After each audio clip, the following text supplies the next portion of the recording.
radioactive metal at an Indonesia industrial site may be linked to the frozen shrimp recall. Now, Fox 8 first brought you this safety alert right when it came out, but some questions linger about how concerned you need to be here. We've got health educator Dr.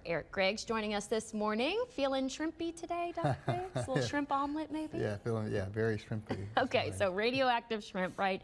It's been in the headlines now since the end of August.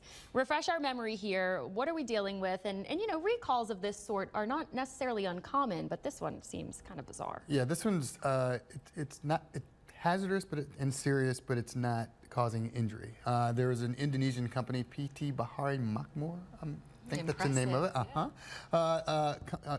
That was apparently disposing of industrial supplies, and it had what was called CS-137, Celsium-137, which is a radioactive isotope found in medical equipment and measurement devices.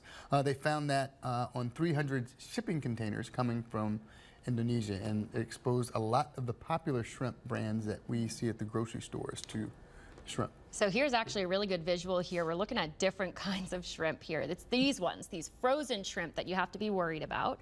The local Louisiana caught stuff, though, we haven't really seen anything similar, right? No, we haven't seen anything, especially if it's caught.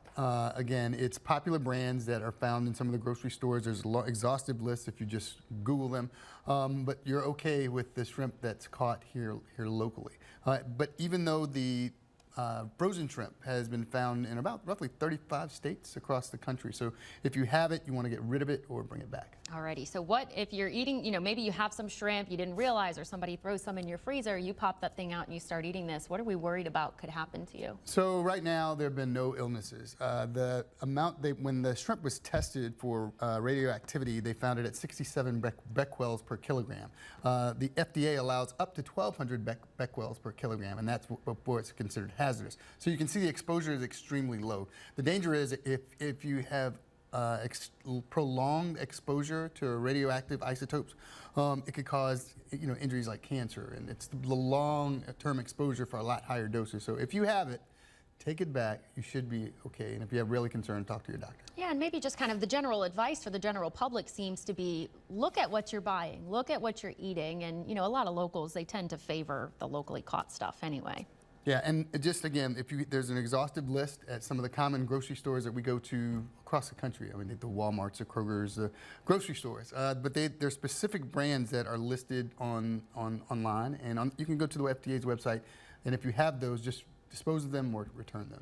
Everyone watching at home may recall there's been some recent law passages about, laws identifying these kinds of shrimp, different from the local shrimp. We also know that tariffs have kind of had some implications here on our imported seafood. So this is a lot of buzz, a lot of talk. You just really want to be safe out there. You want to make sure you're verifying everything you've gotten. And before you head out to those big box stores, your big grocery stores, especially Walmart, you want to check those recalls. We've been seeing quite a few. Yeah, buy local or catch your own shrimp. There you go. There's always that option, isn't there? Thank you, Dr. Griggs. A big day of college football to be watching, so we'll release you out there to the wild today. Thanks for stopping by. Thanks.